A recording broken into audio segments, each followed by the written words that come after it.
This show is produced by the Hartman Media Company. For more information and links to all our great podcasts, visit hartmanmedia.com. Welcome to the Holistic Survival Show with Jason Hartman.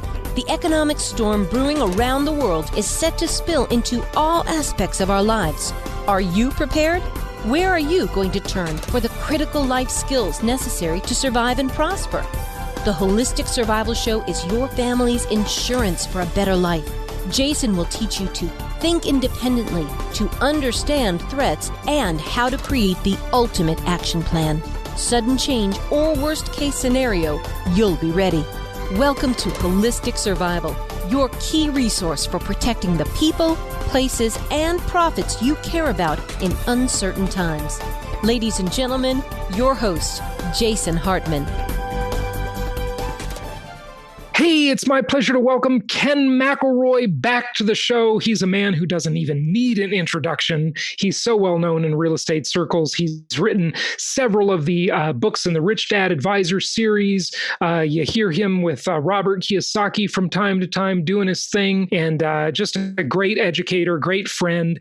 He's spoken at a couple of our events and been on the show many times before, and owns like 832 million apartment units, or at least the number's somewhat close to that, but not exact number. Ken, welcome back. How you doing? Hi, Jason. What's going on, man? It's great to be back on your show. Hey, it's good to talk to you again. It's always good to talk to you. And man, the world feels like it's in chaos, doesn't it? Doesn't it? It is. That's why it feels that way. There's a lot happening. You can either laugh or cry about some of this stuff. So let's try and laugh about it. But, it's all changing so fast. We don't want to make this too time specific. And, one of the things I'm always telling my listeners and viewers and followers is to just get a context and understand how much life has changed in the past 10, 20, 30, 40 years, not even that many years. Just watch old movies, watch old TV shows. And, one that comes to mind that I like is Columbo, that old detective show. Remember Columbo? He was a funny guy, Columbo, and really smart. But, what's interesting about that is when we talk about how this wealth gap is increasing, you look around, and when there'd be like a rich person that Columbo would be involved, would be a suspect involved in a crime, and he would go to their house, their mansion in the 70s was nothing like a mansion is today, right? And you can just tell how much wealthier the wealthy are becoming. They are becoming mega oligarchical wealthy. And we were talking about these tech companies and so forth. What do you think about this? Is it a problem? And if so, can we do anything about it? I think it is.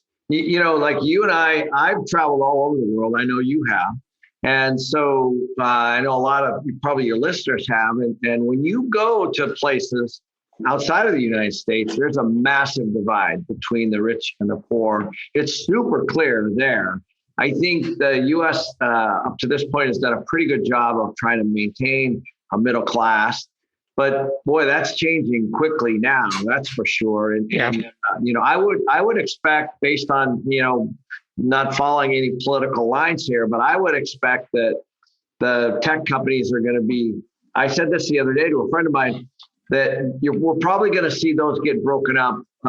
Just like they did to Rockefeller and Standard Oil back in the day. Or AT&T more recently. AT&T, yeah. So I would imagine that you'll start to see that, legislation around that. And in fact, I've seen some Democrats talk about that recently. I think all of those things we'll see in the next 10 years, and it's just going to continue. Yeah, we'll see. Whether it's Democrat or Republican, I said, I was buying apartments and real estate all through all this stuff. And I said, right. You know who really hurt my business was Bush when he, made housing cheap. And, and everybody went out and started buying it, or I shouldn't say cheap. He said everybody should own a home. So right. Everybody started doing that. And so home ownership went way up, which is completely fine. Right. I don't disagree with that philosophy. But then Obama kind of had the he had the effects of that bust, that housing bust. And so, and Clinton rolled out some great policies around, people that needed money and, socially. So it is what it is. Yeah, I think the lesson there is, and I'm so glad you said that, Ken, because the lesson is that you can make money in any environment if you just adjust your strategy accordingly, right? And income property really is such a flexible asset class where you can adjust to how you're playing the game, right? So that's really good. But the other little nugget that I want to make sure people realize in what you just said is that most people think that you want to have this booming housing market to make money, but that's actually wrong. If you're a landlord and you depend on rental income, it's better if there's a higher renter population than a homeowner population. And you just said that. Yeah, no, that happened. I specifically remember home ownership. It was right around 62%. And with Bush, it went all the way up to like 68 or 69%. Again, not a big deal. But then from there, it popped. And then it went all the way back down. And then, so now it's kind of gone all the way back up. So, and at the time, there was a metric. It was like for every 1%, it was 1 million people or something like that.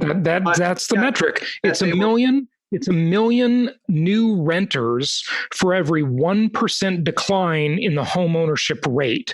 Yeah. So under Bush, it got up to like 69% or some ridiculous number like that, which is it's people in real estate think this is like sacrilege when I say this, Ken, but I think the homeownership rate is too high.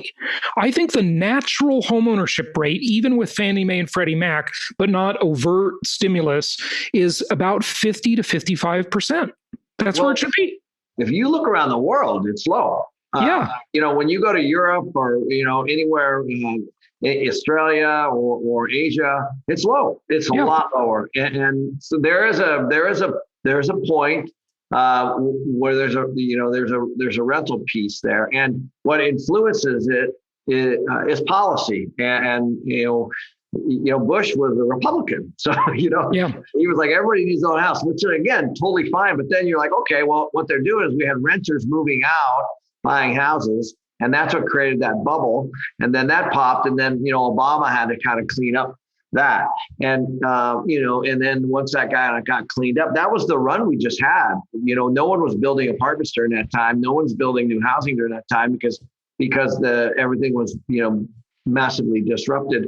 And so that's the run we just got done with. It was longer than everybody thought it was going to be, but it was, regardless, it popped, as you know, in 07, 08. And this has been a 12, 13-year run that we just had. Yeah, it has. Now, as Trump came in 2016, 17, everybody was kind of talking back then about how, it's the end of the business cycle. This thing is long in the tooth, this recovery, and I kind of postulated at the time that, look, we were coming off such a low that the cycle really didn't start until about 2012. It didn't start in 2008, as some were kind of saying, right? No way. Go ahead. I was buying stuff in 08, 09, and 10. And I was buying it for 50 cents on the dollar, 40, and we were buying stuff from banks at that price. And so that, banks were trying to get all this toxic debt off of their balance sheet at that time.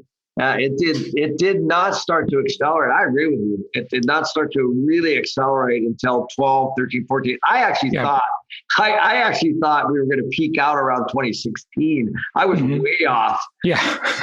I was way off. Well, at least you admit it. I was like, oh my gosh, like prices are really heating up here. But then they started using these monetary policies and driving rates down, which is what kept it going. So we actually, if you really look, we actually hit kind of a ceiling on values in real estate in the, call it the mid 2015, 2016s. And then the cost of debt went way down and then it pushed it up because your cash flow, maybe your rates at 4.5 and your in 2015 values. Well, if the rate goes to 3.5, then your value goes up because your cash flow is the same. So that's what kept, this next piece, that next run we had was from the monetary policy of keeping those rates low. Right. Give us some of your thoughts on how you find deal flow, and your average deal size. By the way, it's pretty big. So talk to us a little bit about how you find deals and how you evaluate them, and average deal size even before that. So I just actually had this conversation. Our deals 10 years ago were, call it $15, $20 million.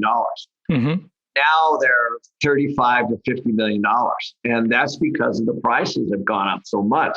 The interesting thing is debt's gone down, rents have gone up. So oddly enough, they still make sense. So, but the amount of money that you have to have, the equity down, and the debt you have to have is a lot more. So before we were raising, call it 7, 8, 9, 10 million per deal.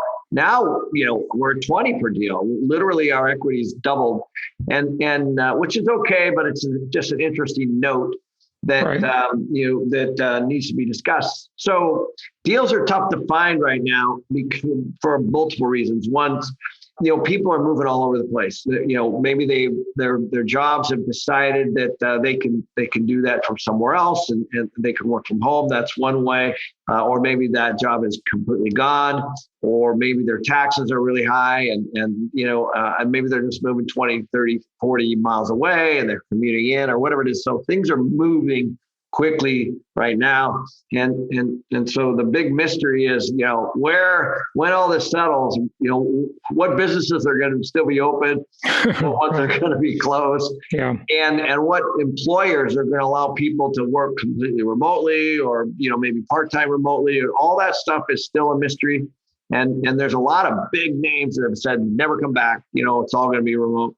So it's going to completely change the landscape for office buildings and all that kind of stuff downtown, and restaurants and coffee shops and, all those kinds of places.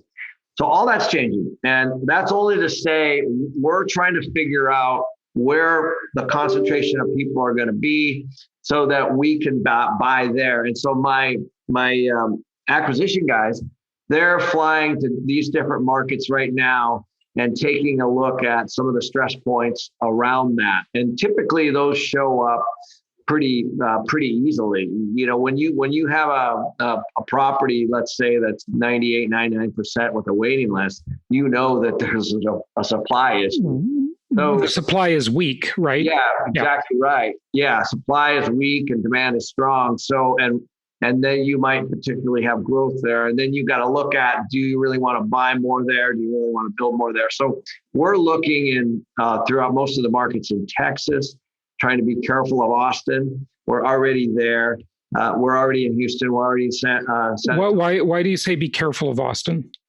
Well, because the market's too expensive, very, very high. Yeah, right. I agree. And so have rents, but also there's a lot of employers going there. There's a lot of people moving there. So it doesn't necessarily mean it's at the top, but you do we owned stuff there 10 years ago, and so for us it's doubled, and so you have to take a look at rents have not doubled. I can tell you that. So. All those things kind of play into that, but basically it's boots on the ground, what's happening, and it could be submarket to submarket. So you can go, even in Phoenix is where I live now, we have areas that are just going like this crazy good, and we have areas that are not, kind of based on what's happening with employers in the area. I'll give you an example. I was on a call yesterday with all my regional property managers, and we went through, basically it was a 5-hour call. We were going every single budget on every single property, the 2021 budgets. And that's also when I find out a lot of stuff, because I'm on the phone with my managers. And, like in Flagstaff, one of the big employers is about ready to shut down. So small market, I own property there. Those are things that are starting to show up. And so you got to kind of be careful of that, because when you have an employer in an area that is not doing well, or potentially maybe closing down, maybe not the company, but just an area, a region, a distribution center, or whatever it is, as they try to figure out a way to save money, those are real estate issues. And They stop buying groceries. They stop buying houses. They stop renting. Those are and they move. And so those are all the things that we're trying to figure out right now, Jason. And it's hard. I mean, and everybody's doing the same thing. We're bidding on. So I'm bidding on a property right now. Actually, it's due in a week, and it's about a $56 million deal. There's 45 groups that are bidding on it. Yes. So wow, these numbers, your deals are so big. Everybody probably says, I can't wait to be in the big leagues like Ken. That's awesome. But you're competing against 44 or 45 other buyers. Yes. Wow. It's going to be interesting. So, but I'm used to that. That's the way it is. It's very, very common for us to have, I mean, when, the data and the information and the groups out there syndicating money and the groups out there with funds and family offices and private equity and all that stuff has never been stronger, especially because, think about this. Let's say you were in retail, and I know you're not in retail, but let's say you were. Retail properties, you mean? Yeah. Yeah. You're not going to do that now. Right. So you're going to go, okay, I'm going to do industrial or multifamily. And so, okay, so that's what happens in the commercial arena because money's money. So the money is just flowing from one asset class to the other. So when everything's going well, when retail's going well and malls are going well, it stays there. Yeah, it kind of stays where it is. There's less competition. But when a whole sector like retail or malls, as you know, or hospitality or hotels and office, they're what it does is it moves to other things, and that's what's happening now. But Ken, so there's certainly this move from retail and office type properties to housing. And I've always loved housing. I always say housing, and you like housing too, obviously. And that's great. But just in general, I was talking with one of our clients today, and, they want to buy some more single family houses, which is our thing. And, they were saying, gosh, it seems like everything is just so expensive right now. Real estate, Bitcoin, the stock market is just like every asset is just pumped. And I said to him, look, you've got to just realize that the world, there is just so much money sloshing around out there. It is absolutely amazing. And I think one of the reasons is that's maybe not that discussed that often is that nobody can earn any yield in the more traditional things like a savings account, a CD. You can't do it in bonds. So it has all come in to other assets like real estate and certainly the stock market and crypto. All this money is just looking for a place for yield. It's, as the saying goes, it's seeking alpha. Right? Yeah. So what do you say to that? Great timing on this one, because I called Kiyosaki the other day. We talk almost every day, and he takes a call and he's like, hey, let me call you back. I go, okay. He's like, I'm on the phone with a financial planner. I was like, okay, that's something I never thought I would hear from Robert ever. Oh, that is surprising, right? Because in other words, because he's not a stock market guy. Is that what you mean? Yeah. So I was laughing. So he called me back like 20 minutes later, and I go, dude, I thought I would never hear that from you ever. Right. I'm on the phone with a financial planner, but he was, and there was a cool conversation. The guy basically said, we have a problem. I have thousands of clients that are sitting on millions of dollars each, in some case, $1 million, $2 million, $3 million, $4 million, $5 million, whatever, in net worth. And they've been working their whole lives, and they're making a pretty good salary. And their issue is if they stop making the salary, that money isn't making money. Mm-hmm. So now they're looking at whatever they've saved, and they're trying to figure out a way to get cash flow, because they have a burn rate, they have a living expenses, and let's say it's $50,000 a year that they need. That comes out of their principal. Mm-hmm. So the issue was, the guy was talking to him about, what do you suggest, Robert? Because my clients are looking for some kind of cash flow and something that isn't necessarily in a bubble. And so it was an interesting perspective because I think the guy very wisely was asking the question on behalf of his clients and trying to, because how do you replace $200,000 or $100,000 a job that's paying your monthly burn rate, and you're used to putting that money away in savings, and then it's gone. And now you're living off of savings or living off the earnings from that savings. And so that was the issue. And I think that's happening right now, even more so. Yeah, I think you're right. And money's just looking for a place to go. It's interesting, too, because years ago, back in 2004, when I started teaching my Creating Wealth seminar, I found this article, and it was actually a report by Michael Milken. Everybody knows his name, and Jeremy Siegel, another name that's pretty well known in financial circles. And it was so fascinating, Ken, because Jeremy Siegel in there, I used to quote him all the time because he was talking about globalization and how it's lifted, 300 million people out of poverty. And there's this like rising middle class around the world. And sadly, the middle class is diminishing in America, but it's definitely rising around the world, right? China and India and so forth. Yep. And he says, with all of these people suddenly coming into the investor class, he didn't say it exactly this way, I'm paraphrasing, but this was the gist of it. With all of these people now coming into like middle class life, and then people above them getting truly wealthy. I mean, Chinese people, Indian people, and others, there's a looming asset shortage. He says, where are all the assets for these people to buy? Right. And I think we're seeing that now. And, this was a report from almost 20 years ago. And now we've seen more globalization, more people lifted out of poverty. And we see there is really an asset shortage. I mean, look, you're bidding on an apartment complex and you got 45 other institutional buyers against you in this deal, right? That's true. Yeah, it's absolutely true. And well, part of that is because people believe in the short and long term rental space. As this economy continues to unravel and employment, shows its shows the card and the businesses finally settle out and everything's figured out, more people should roll into rentals. And as a result of the forbearance and the mortgage defaults and all the things along that line, whether it's a commercial investor or whether it's a business investor or whether it's a single family home owner, it doesn't really matter. You're going to start to see, I think you're going to see a lot of pressure, positive pressure on the rental market.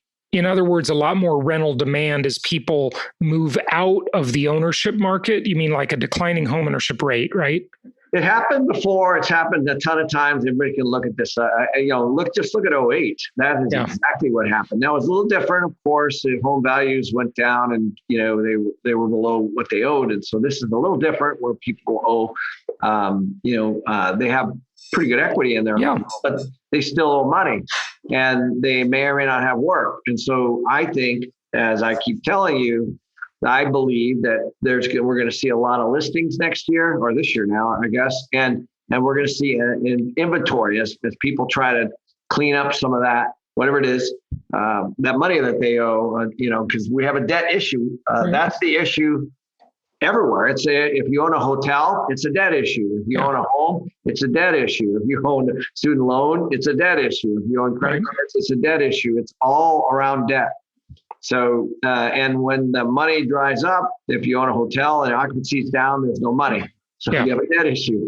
Yeah, hotels have been suffering like crazy. I mean, we didn't mention hospitality too much before. We said retail and office, but hospitality is terrible. That's in the tank, right? It's in trouble. Yeah. I get these things called the TREP report, TREPP. You should check it out. Uh-huh. It's all about debt and mortgage, commercial mortgage defaults and by sector, and the hotel industry is in big trouble. I mean, I was looking at, Miami, Chicago, New York. We're talking about all 50, 60, 70% in default. Wow. That's just incredible. And okay, so there's a couple things we got to unpack from what you just said. And since we're on this one now, and I want to go back in a moment to something you said before, but since we're on this one, I've been talking just a little bit, not enough, about the CMBS market, commercial mortgage-backed securities. And I think this is one of the next big dominoes to kind of fall, because the residential mortgage-backed securities are pretty good. I mean, there's some forbearance in the system. I don't think it's anything big, but you might disagree with me, so you feel free to comment on that. It's definitely out there. There are certainly some people struggling, no question about it. But the commercial mortgage-backed security market, I mean, there's a lot of defaults going on in retail, office, and hospitality type of properties. You know, they have bondholders, they have investors behind that. You know, what happens with that domino effect? Well, you're right on. I've been talking about CMBS a bit. And, you know, in 2008, it was the single family residential kind of bust. And not that there weren't some commercial too, but that was kind of the focus, that movie, The Big Short, all of that. So people that don't know, when you get a mortgage, that it gets packaged up with a bunch of mortgages and sold off into the secondary market. And CMBS is the same thing. It's commercial mortgage-backed securities. And so they're all packed into, you know, these bigger, you know, with these bigger investors, and they're in people's portfolios for sure. So it's going to be interesting to see, you know, which ones do default. It's definitely going to make its way.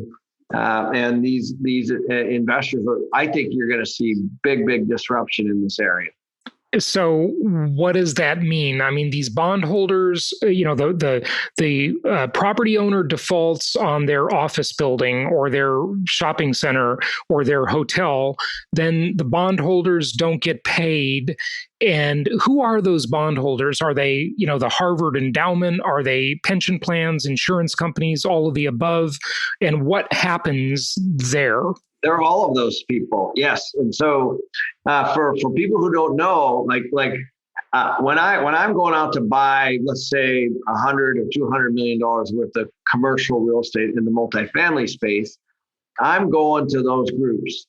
You know, it might be through Goldman Sachs, it might be through Blackstone, it might be through, you know, a couple other different groups. But those folks are managing massive amounts of money, and they're looking for guys like us that can place it for them. That's how the system works. So the Harvard endowment, as an example, or CalPERS, the California Retirement Fund. Yeah. All those are just managed money. That's real money from real people.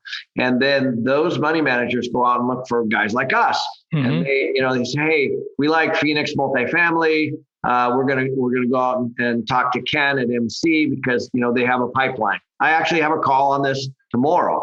And so that's how the system works. And then what happens is wherever that money went, if it went into a self-storage or an office building or a retail or even a regional mall, and that's the kind of money that bought those things, that as they default, as the people, let's say people inside of a mall can't pay anymore, well, the owner of that mall can't pay, and all of a sudden it's just a trickle effect that makes it all the way down into that portfolio of whoever lent that money from the beginning. So connected to that is the looming fear, and I think this is going to be big, and I don't think enough people are talking about it, not even close. But there is not a U.S. problem, not a state problem, but it's a global pension crisis. You know, we have, I don't know, maybe a couple billion people, like it's a big number, okay, who are sort of kicking back thinking, you know, I'm 45 years old and 20 years, I'm going to retire and have my pension. And I think they're in for a rude awakening, sadly. I'm telling you, it's a really good point, Jason. Robert Kiyosaki just wrote a book. It's called Who Stole My Pension? Mm-hmm. And I was looking for it on my bookshelf here with a guy that does whistleblowing for pensions. And you're right. People are sitting there. Again, it's the same system, guys. Like if you're working your butt off somewhere and you're handing your money over, it's going somewhere and somebody's managing it. And so it's either there or it isn't there. And you need to know, this is the whole point of financial education. This is why we teach it, because I think a lot of people, even in my own family, work their butts off and then they turn their money over into these pensions and then they get managed. But they also, those pensions, I'm not saying some of them are corrupt, I'm sure, and there's been fraud and all that kind of stuff around it. But that's not what I'm talking about. What I'm talking about is where they're investing is important. So if they're primarily in retail, office, and malls, it's going to be a problem, right? Or in something else that is speculative, for example. So those money managers are making big decisions with other people's money, OPM, and all these folks that are contributing into their paychecks. So these pensions, and we've already seen it. I mean, you can Google this, lost pensions, and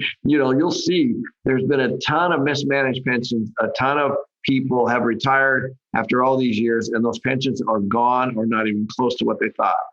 Yeah, wow, that's going to be a tough one, and the governments pretty much everywhere are broke, so. They might pay, some sort of social security or whatever it's called in their country, but it's going to be in dollars that are worth less than people expect, I think.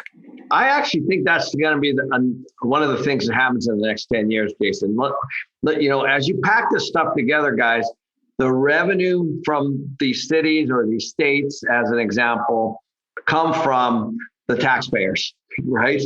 And so as they move around and as they mismanage or expenses go up, and we've seen it, we've seen cities file bankruptcies, right? Bankruptcy, we've seen it. I remember back in the day, there was, some cities around Detroit, some cities in Connecticut. In California, like Vallejo, California, I think. Yeah. So I think that's the next thing we're going to see. We have to. I mean, as people move out of those areas, and they stop paying things, what else is going to happen? It's just simple math. The sales tax revenue in these urban areas is just going to completely dry up. I mean, we had a whole summer and fall of riots in downtown everywhere. Okay, basically almost in every major city, whether it be in Minneapolis or Philadelphia or Portland or Seattle, broken windows, arson, attacks on police officers, basically riots, right? And, insurance companies are not going to write insurance for businesses to reopen in those cities. And not that the businesses would even want to in the first place, but assume they did, they're not going to be able to get an insurance policy or it's going to be so expensive, right? Well, right. So, let's just pick on a city like San Francisco. Yeah. Okay, so you have all these people in these high rises that are now home. Let pick a company, Salesforce, Twitter. It doesn't really matter. It's like they're not there. Right. They're not coming to work. Okay, so they're not pouring out of the elevators. They're not pouring into the coffee shops. They're not pouring into the pubs after work. They're not getting dinner after work. They're not buying breakfast or lunch during the day. Yeah. Or they're not taking their dry cleaning. All that stuff's going to happen. Okay, so we all know this. But what does that really mean? What that means is, as you said, those people are spending money somewhere else. And so that city, as an example, relies heavily on the property tax, the sales tax, and parking fees, and all the stuff. All that rolls up. And so that I really believe that we're going to start to see some serious issues in some of these municipalities. Yeah, I think so too. So, with all of this talk, I mean, what do people do about it? What's the plan? We've seen this before. So maybe not in San Francisco. We've never seen negative migration out of California for as long as I can remember, but it's happening. And so I think you have to wait and let it fall out. So for me, I think California is still awesome. I don't know, we saw it in New York back in the early days before Giuliani went in and kind of cleaned things up and made things more tax friendly. And there was a time when I was younger where you didn't want to go to New York because it was dangerous, as an example. And it's dangerous again. The murder rate has skyrocketed in New York. Yeah. Right. It's dangerous again. Chicago was already that way pre-COVID. Yep. So, so what happens is, the people speak. They go where they want to go based on the safety and all that kind of stuff. So that's going to make its way. And then what happens is that'll be a slow, death of 1,000 cut type thing. And then, then guys like you and I will go in there and we'll start stamping up stuff again. And then the policies will change. And then, so you want to wait for that to kind of work itself out. That's how real estate is. But Ken, I got to tell you, I think that is a very long cycle. It very well could be. I don't disagree with you. Yeah. I think there's a lot of permanent change for sure. But hey, I wouldn't mind. I wouldn't mind getting a penthouse in New York or maybe San Diego or to fly out to every once in a while. And if it returns to its former glory or close to it, I agree with you. Yes. Yeah. Yes. Yeah. Definitely. So, So anyway, I don't know, but I do think that the way I look at it is you got to let the tide go back out. Mm-hmm. And it's just the beginning. Yeah. No, it is just the beginning in terms of that. So talking about the market in general, you made some videos and look, I'll say it if you don't have to say it.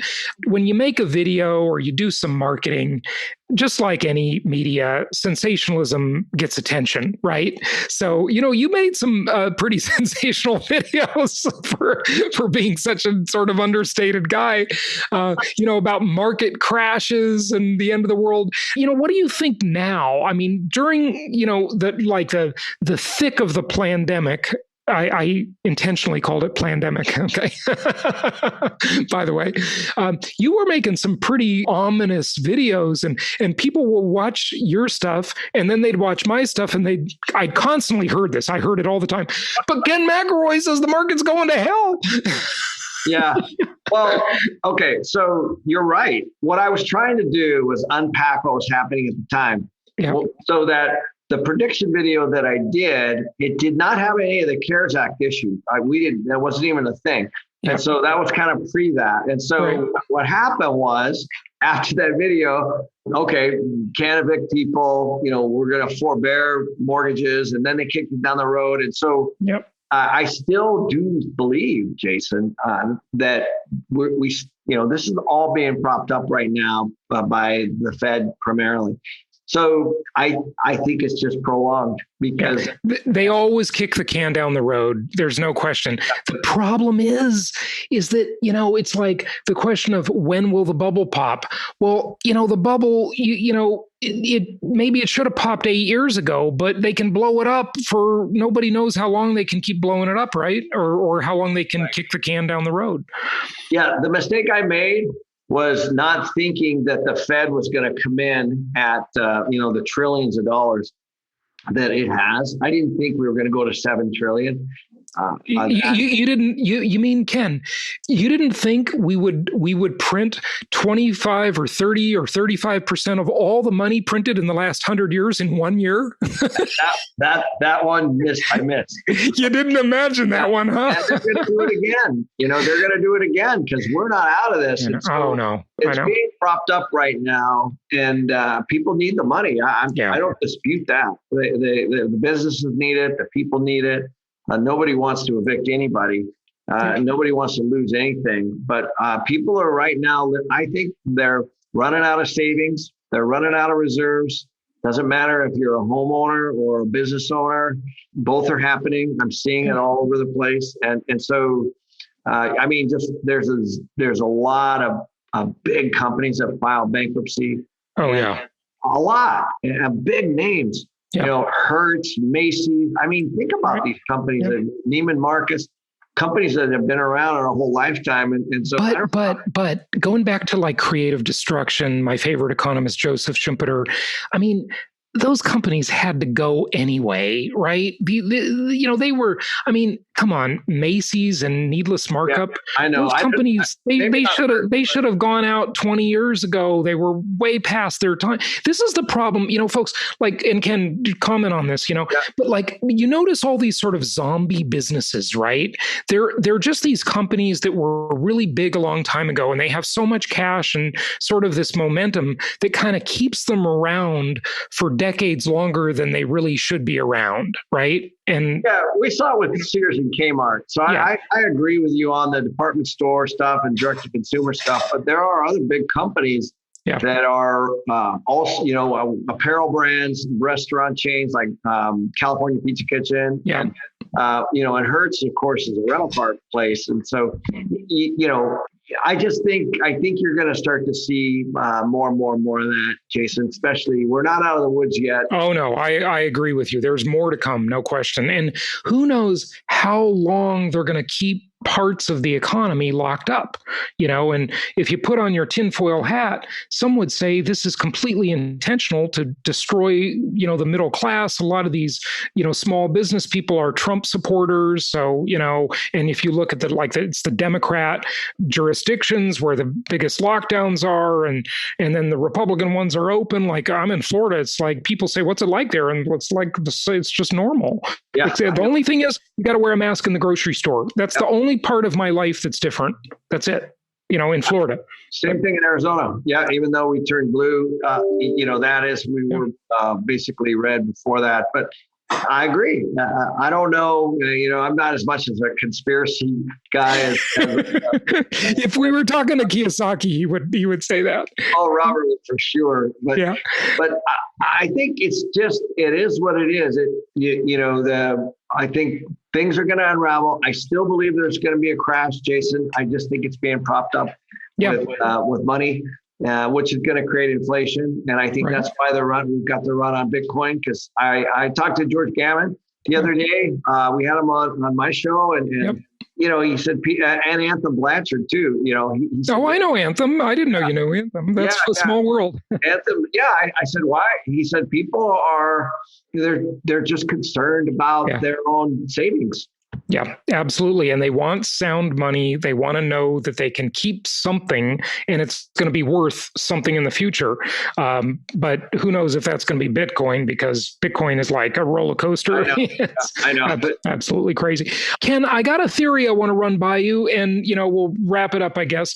But check out this theory. Okay, so you're talking about how there's more to come, and I do agree with you on that. There's definitely going to be certain parts of the economy they're in for, there's a lot more pain to come. So we got to prepare for that. But tell me what you think about this theory. We've got tens of millions of people that are either refinancing or purchasing homes with literally the lowest interest rates and George talks about this, 5,000 years. They actually have statistics back to ancient Egypt on interest rates, if people can believe that. But forget about 5,000 years. Certainly they're the lowest interest rates in 100 years or in, since the 70s or whatever you want, right? They're low. I mean, mortgages are insanely cheap, arguably negative interest rates in real terms. You're getting paid to borrow the money. Okay. So you got all these people that have these killer mortgages, and the mortgage is not movable. So what I think is going to happen, 3 years, 5 years, 7, 10 years from now, is we're going to have this constraint on housing supply because nobody's going to let go of their houses. They're either going to, number one, they're going to add on, they're going to do an addition, they're going to do, they're going to do improvements, they're going to do new landscaping, they're going to fix up their house and keep it and stay, or they're going to keep it as a rental, but they're not going to let go of that mortgage because it's such a good deal. And I think that's going to really constrain housing supply in the future. And I think that's going to have this effect of keeping prices elevated. What do you think?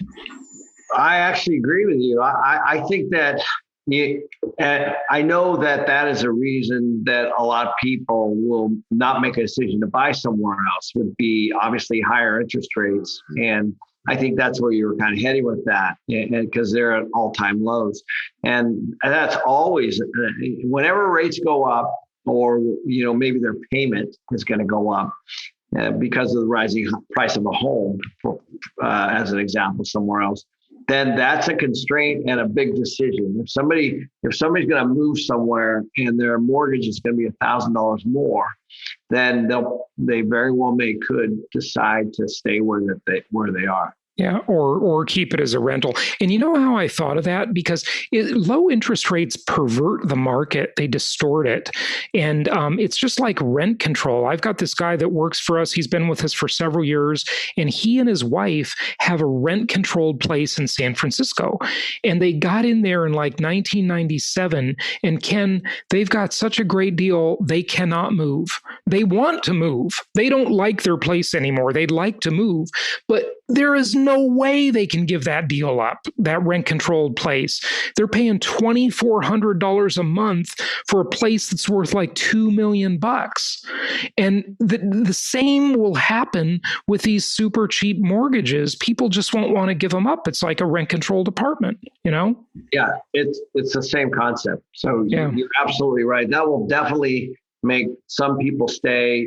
It will be interest rates, as you know, drive consumer spending all over the place, whether it's a mortgage or a car or something that they finance, like a TV or something that they buy. So the interest rates are something to watch, and I think that if they go up, it does tend to keep people in place. Yeah, it's going to be an interesting future for sure. What else would you like people to know as you wrap it up? And please give out your website. I got that link from your assistant, but I don't have it handy. So do you have it? It's just got my name at the end, I know. Yeah. Just obviously go to kenmcelroy.com. Jason Hartman is the word. So it's just kenmcelroy.com/Jason Hartman, right? Yep. /Jason Hartman. Perfect. And that's one way. Obviously the YouTube channel has been fun. We post a video every week, and then those are the two best places to reach me and to learn more. Awesome. Good stuff. So that's kenmcelroy.com/Jason Hartman. And Ken, any closing thoughts, anything you want people to know? Thank you for joining us. Just wrap it up. Yeah. Well, I think, there's a lot of fear out there, and there's a lot of fear in the media, with everything that's happening, and rightly so, with COVID and the pandemic and all those things. And so you can absolutely positively tend to focus on the defaults, the business closures, the deaths, the COVID numbers, and you should know those things. But there's this flip side to it. And that is, if stay objective and start to take a look at, when people are moving from somewhere, as an example, where are they moving to? Because it's creating bubbles in other areas. So some areas might be getting depressed with low occupancy and negative rent growth and low values and business closures. But other areas, people are moving around. And so there's tremendous opportunity out there if you just choose to look for it. Good stuff. Good advice. Ken McElroy, thank you again, and happy investing. Good, Jason. Great. Always great to see you.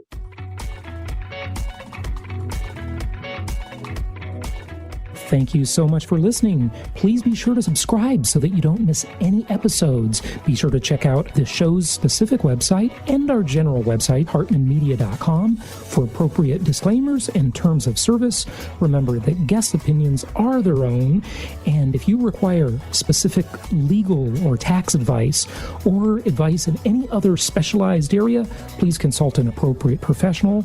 And we also very much appreciate you reviewing the show. Please go to iTunes or Stitcher Radio or whatever platform you're using and write a review for the show. We would very much appreciate that. And be sure to make it official and subscribe so you do not miss any episodes. We look forward to seeing you on the next episode.